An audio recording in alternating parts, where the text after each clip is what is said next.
Hi, everybody. And I'm in this habit of presenting some information first, and then I'd like to take you through a meditation to connect with your angels. How's that sound? And if you've already connected and are in communication with the angels, just go right in there, go right into that space and call on your angels to join you. So this is group 10 already. Recognizing angelic messengers. And if you've seen the December issue of the Inner Voice, I introduced the different various levels of angels, or the different, we'll say, categories, and what the angels represent and what they do. So I just briefly want to go through that here.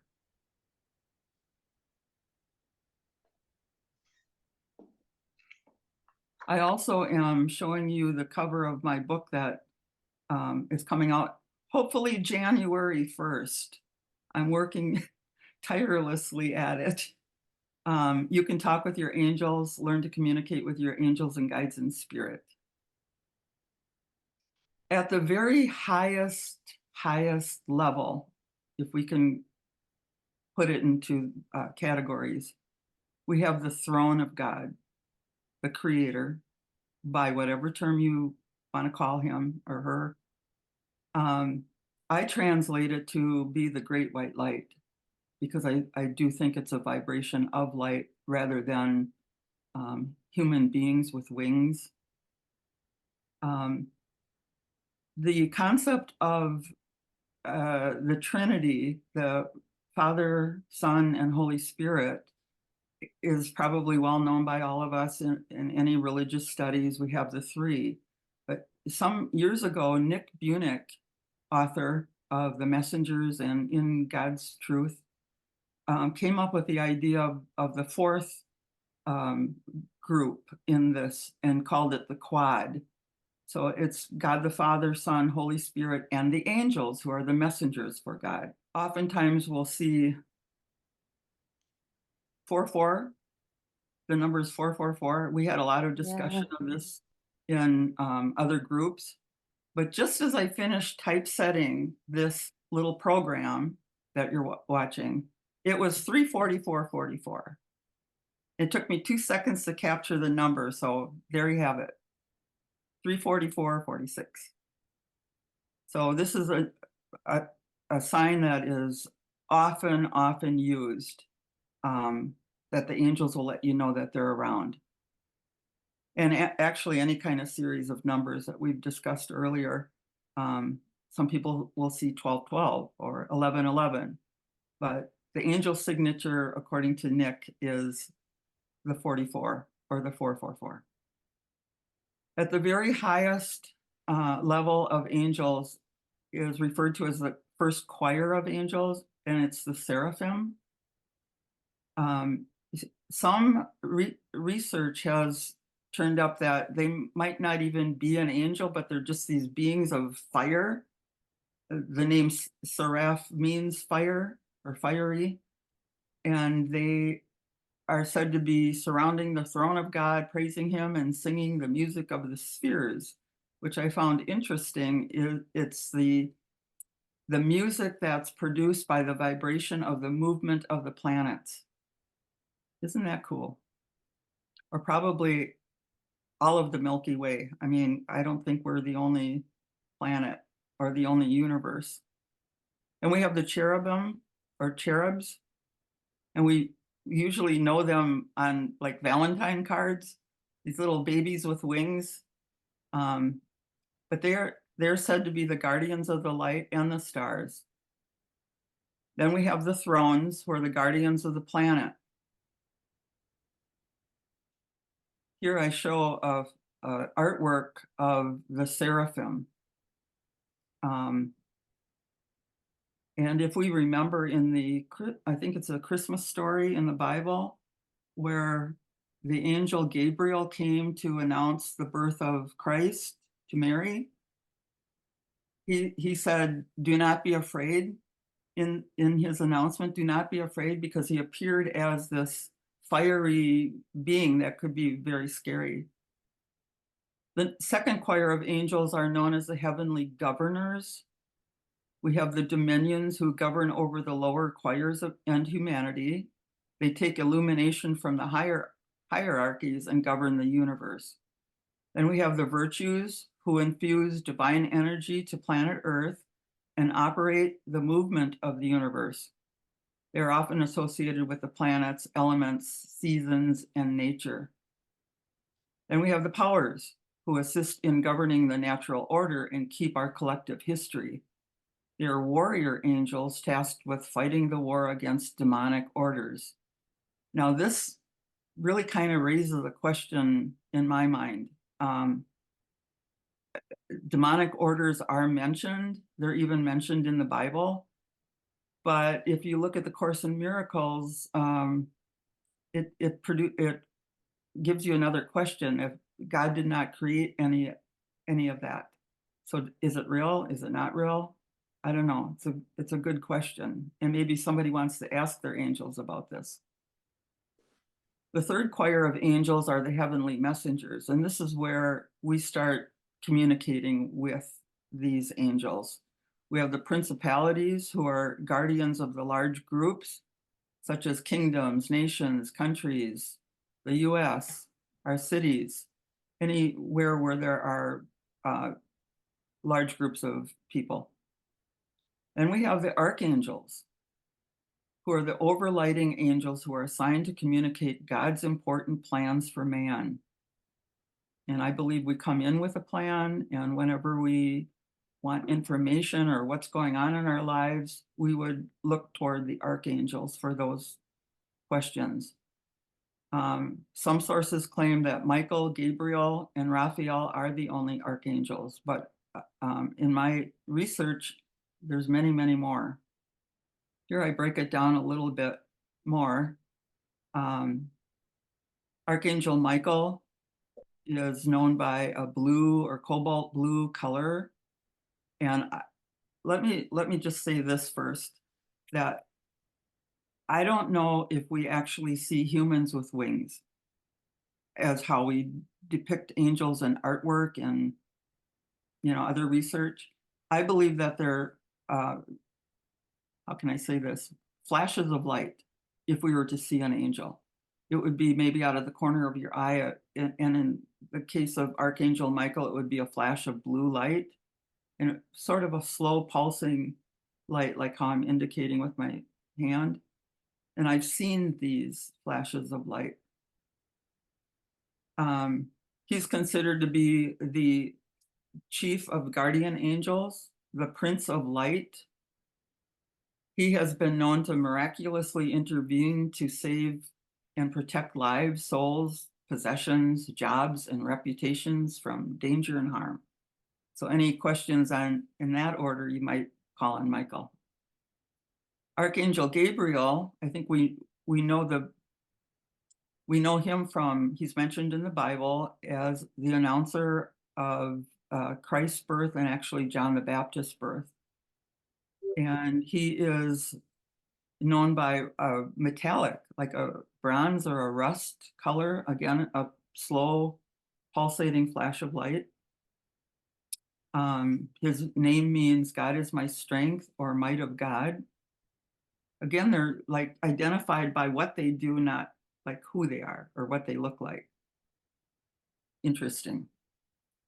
Archangel Raphael is the healing angel. The healer of God is what his name means.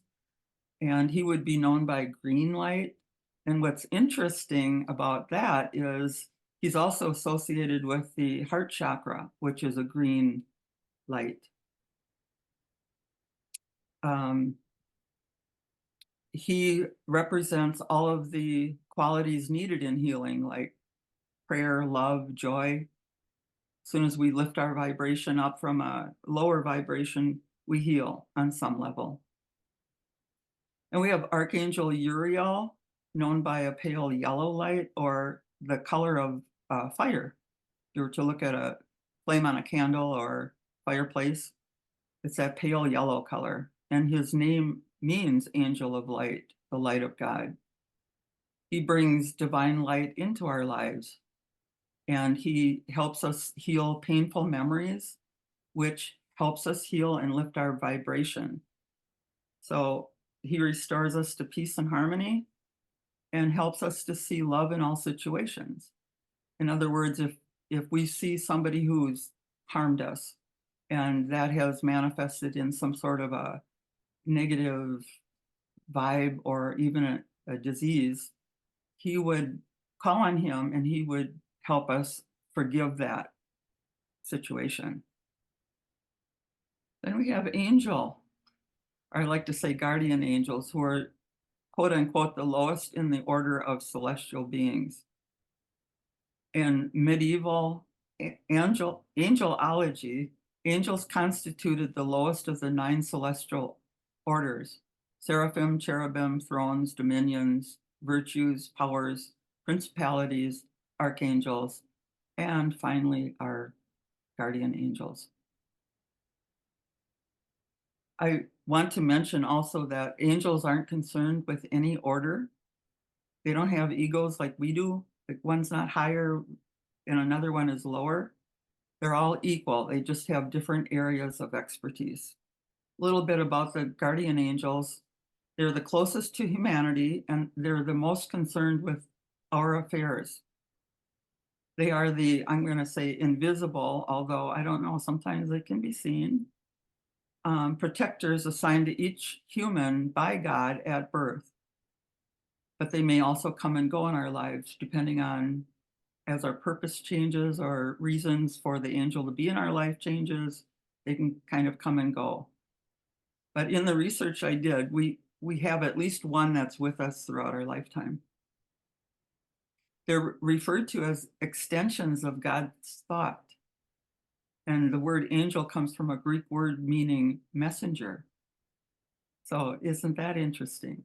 In my work over the years, I've often looked at them as the angels are the messages rather than a being.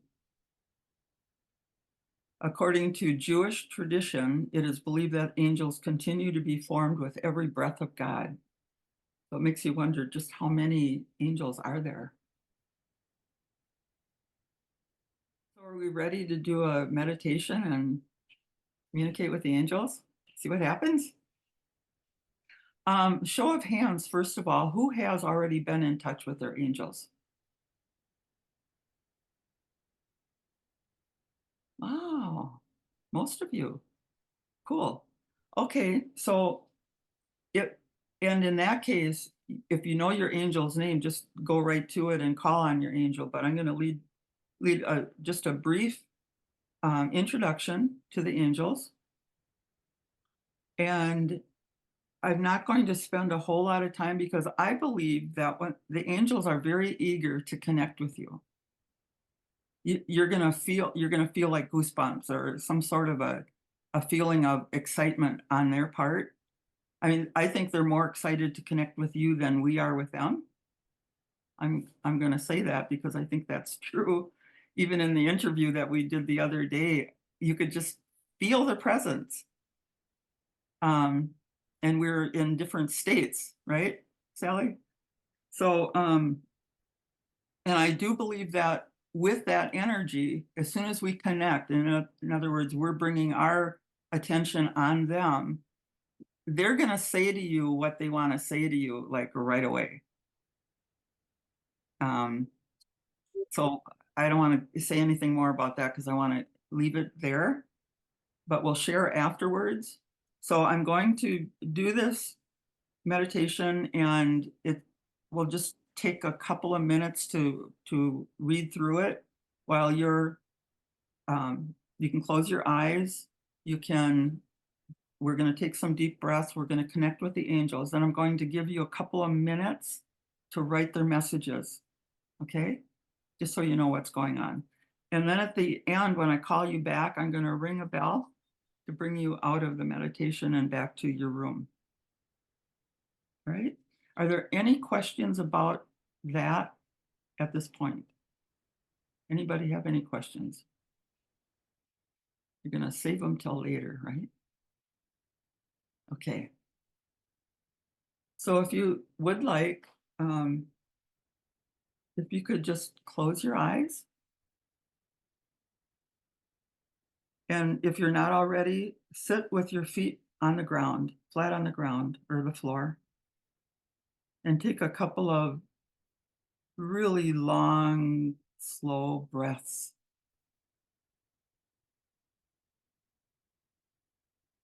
And while you're taking these long breaths, imagine you're surrounded by the great white light. Just feel that white light embracing you and holding you. And as you breathe, draw in this light into your body. You might draw the light up through your feet as you would drink a liquid through a straw. Draw this light up into you.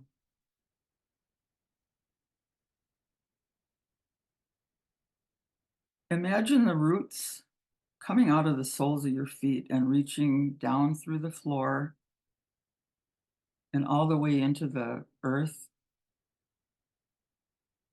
And as you continue to breathe, the roots go all the way to the center of the earth. You feel perfectly safe and surrounded by this great white light. Continue to breathe in the light into each of the chakras. And while you do this, on the out breath, release any tension or pain anywhere you feel in your body. And as you do this, breathing and releasing, you're up leveling your energy, you're lightening up, and you're aligning with the energy of the angels. Breathe and release. Breathe and release. And begin to listen. In the space between your ears and throat is the sound of your angel, the voice of your guardian and your companion. Breathe and listen.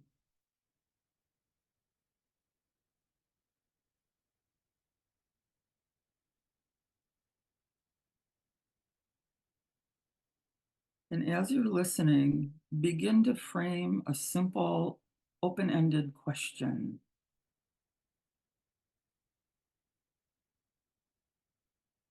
You might want to open your eyes at some point and take your pen and paper. And again, form a simple, open ended question. Perhaps it's, what do you wish to communicate with me? What do I need to know right now?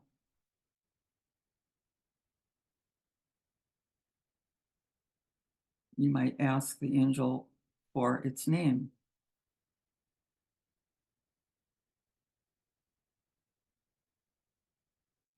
Write down what your angel is saying to you. No editing, no censoring. Write down whatever comes to you without any judgment. You don't have to know what it means.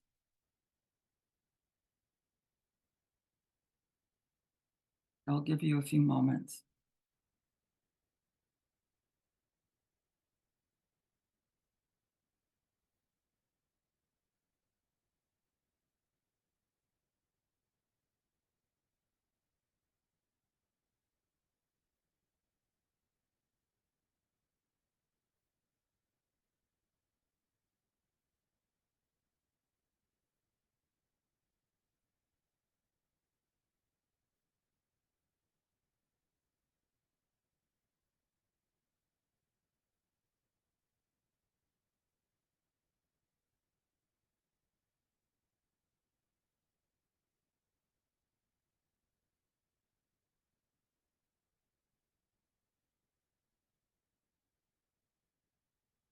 Perhaps instead of words, they're giving you an image. or a symbol or an idea of their own.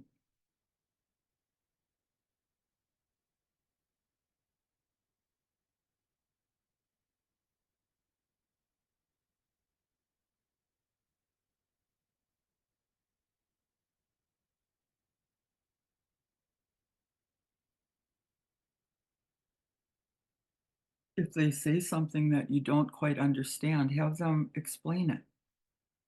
Carry the conversation further.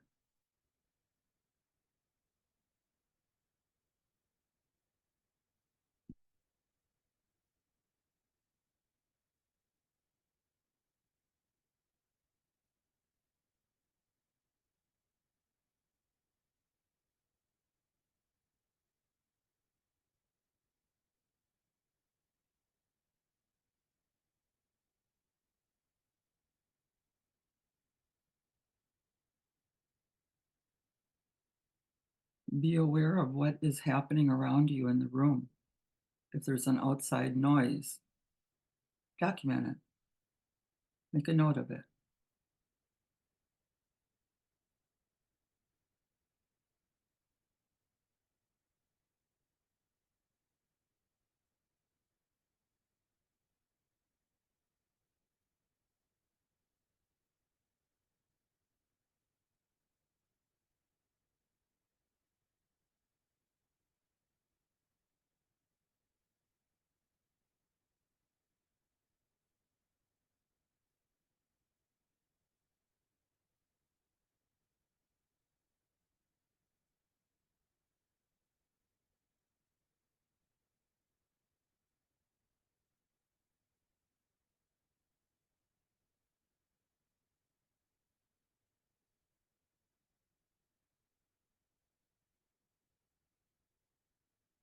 If they said something to you that you don't quite understand what they mean by it, ask them to explain.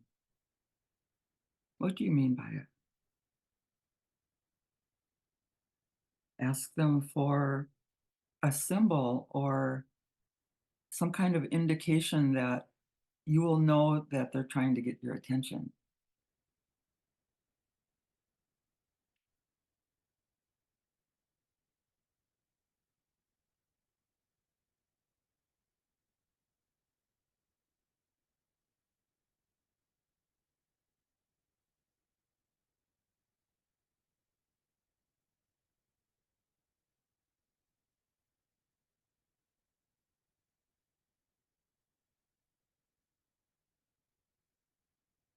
Finish the thought that you're writing and know that you can come back to this later.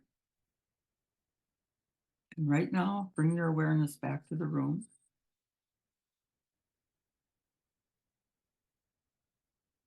Back to your body, back to the chair you're sitting on. Wiggle your toes, wiggle your nose, and bring your awareness back to this reality, this time and place.